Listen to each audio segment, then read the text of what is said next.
Hello and welcome to Team PokeMart, your one-stop shop for all the things that you need to stop and or shop for. And apologies for all of my shuddering, I've just been out back and one of my less than bright casual employees, which is all of them, rather stupidly left the freezer room door open. So now we have a very icy warehouse, so icy that we've had to get some local Alolan Sandshrew to come and pick the ice off everything. That's okay though, because a fresh coffee from our surprisingly affordable hot drinks machine should fix me right up. And just while the topic has been conveniently brought up, say, have you, dear customer, ever considered catching a Pokemon from the Sandshrew line? Because after seeing how brilliantly Alolan Sandshrew have been handling the situation out back, and admittedly having nothing else to do with them now, I was thinking that I could sell them on to you for your enjoyment, or I don't know, whatever you do. And they even brought some of their Cantonian counterparts, so we do have those available as well. I'll even tell you all about them, but first, would you please press that big red subscribe button on the coffee machine behind you for me? I know it's somewhat mislabeled, but not only is it going to heat up the water and brew me some barely palatable Team PokeMart brand coffee, but it will also give you Team PokeMart uploads straight into your YouTube feed. Seems like quite the deal, doesn't it? Life-saving hot coffee for me and regular mediocre content for you, the customer. But with that out of the way, we should begin, and for the sake of Gen 1 superiority, I'm going to start with the Cantonian forms of this Sandshrew line before we get into all of the newfangled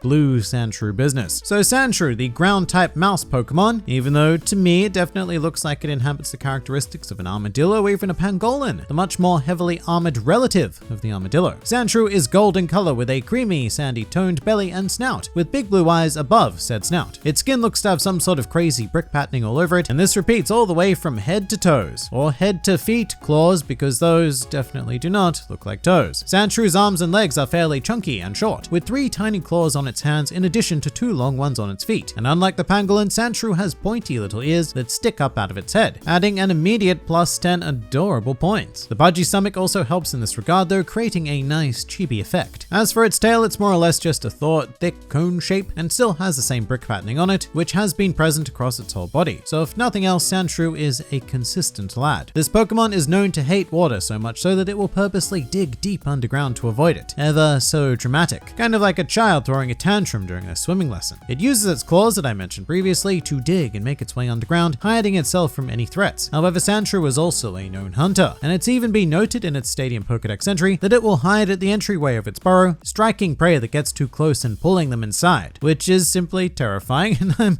mildly concerned for my own well-being given that this PokeMart currently acts as a surrogate Sandshrew burrow. One characteristic that links Sandshrew to the armadillo though is its ability to curl into a ball, because yep, this Pokemon will roll its entire body into a ball shape in order to protect itself and simply bounce far, far away into the glorious sunset. Once again proving that the most powerful object in this world are balls. Sandshrew does have a secondary defense system, however, being its tough skin. And the logic behind this is that Sandshrew has become so disgusted by water that its skin has become tough and resilient, meaning that if you tried to attack it as it's curled up, you'd have no chance whatsoever. It's even been mentioned that if a Sandshrew were to fall from a drastic height, it could roll up as it falls, thus impacting the ground and bouncing away unscathed. And after ever so much rolling and bouncing around for 22 whole levels, Sandshrew is going to become a bit edgy and evolves into Sandslash. Yeah. And Sandslash is obviously a bit of a boss. It still retains the same golden coloring, however it no longer has the iconic brick patterning it had previously. Instead, Sandslash's back is adorned with thick and intimidating brown spikos, and they are just everywhere, from its head to the top of its tail. So many spikes, in fact I'd argue that Sandslash has more spikes than the belt section of a Hot Topic. That's right, bit of a retail burn there. Matching these spikes, Sandslash has reformed its ears, making them imitate the newfound horn thing in the middle of its head, which combined with the other 2 points to appear something like a crown. All hail the Sand King. On either side of its shoulders sit one of these brown spikes once more, and at this point I'm worried that you're just going to be sick of me saying the word spike too much. I mean, I'm already sick of me saying the word spike, although in fact I'm just kind of sick of me, period. But actually there's a bit of a change to Sandslash's arms as well, because when it was a Sandshrew you may remember that it had these little chunky little arms. Well, now Sandslash seems to have slender upper arms with a huge segmented forearm and or hand. It's kind of both, with 2 gigantic claws which are also found on its feet, which are almost certainly still feet and nothing else. Behavior-wise, it shares a lot of its characteristics with Sandshrew, curling up into a ball to defend itself, only this time with the addition of danger spikes, which will actually deal some pretty serious damage to potential attackers. And this is used in some of Sandslash's moves as well, and not just when it feels threatened. In fact, it has even been known to preemptively roll up and hurl itself into whatever it deems potential future enemies may be, sort of like a furious bowling ball into some very unsuspecting and heavily unprepared pins. And with so much force, it's natural to assume that the spikes may fall off on occasion, and that assumption would be correct. They do in fact come off, but do not fret, because Sandslash are very fast at regrowing them, and you should see them completely regenerated after about a day. Now, one brand new defense mechanism that Sandslash has brought to the table here is hiding in a self-conjured dust storm. Running around at top speed, Sandslash will kick up the dirt and dust beneath it, forcing it into the air it whips up. And once the air is thicker than Nicki Minaj, Sandslash will run and hide before the debris settles. And my advice to trainers is to wear goggles, which we also happen to sell for money. Jumping from the Kanto forms now, let's dive right into their Alolan cousin, starting with Sandshrew, and you'll immediately notice the difference in color. Now with a set of cool ice steel typings as well, Sandshrew's once golden hide is a now icy pale blue. Its stomach and snout are still cream colored, however it definitely contrasts more against the blue, and this is because yellow and blue are complementary colors, whereas yellow and yellow are just yellow. Its head is ever so slightly thicker and has this sort of ridge thing to it, which is accompanied by what I think is a slightly enlarged brick patterning, making Alolan Sandshrew resemble something of an igloo. In fact, its ears even look like the little entryways, which is kind of adorable. Just like Kanto Sandshrew form, its shell is hard, ever so hard, even more so now thanks to its steel typing. But unfortunately, it's actually so stiff that Alolan Sandshrew cannot roll itself into a ball anymore, which probably adds to the whole igloo theming because they are more or less spheres cut in half. But because of its back being so hard, predators are more inclined to strike its soft underbelly. No more rolling around at the speed of sound for this sort of fella. A curious tradition in the Alola region is to slide Sandshrew across ice as far as you can. Think of it as curling, just with livestock and with people actually interested in it. And unlike its Kanto form, Alolan Sandshrew will not evolve by leveling up alone. No, value customer. You are going to need to get yourself an ice stone. And I hate to sound like the pushy salesman that I am, but I'd like to remind you that we also have those down in aisle 5. But once exposed to the ice stone's power, Sandshrew will evolve into the Alolan form of Sandslash. Much like Sandshrew, the main differences between shrews would be coloring. Once again, its golden hues have turned icy blue, although its creamy underbelly is now just pure white. Its back spikes are now darker, yet just as icy cold looking, and appear to be far more rigid and stiff, protruding straight upwards like a set of stalagmites. Or is it stalactites? No one cares. In conclusion, spikes go up. The only other major change on Alolan Sandslash would be its claws. You can see that they appear more, hairy, fluffier, potentially even spikier, and its claws are hooked at the end, which is so that Sandslash can climb up icebergs and various trees. And as such, I can just picture this Pokemon being the perfect partner for any budding mountain climber. He's got the tools for the job and may even be able to teach you, a foolish human, a thing or two in the process. Much like its Cantonian relative, Sandslash has adapted its Dust Storm defensive trickery and will basically do the same thing but with snow, creating a mini blizzard and blocking its enemies' views so that it can make a hasty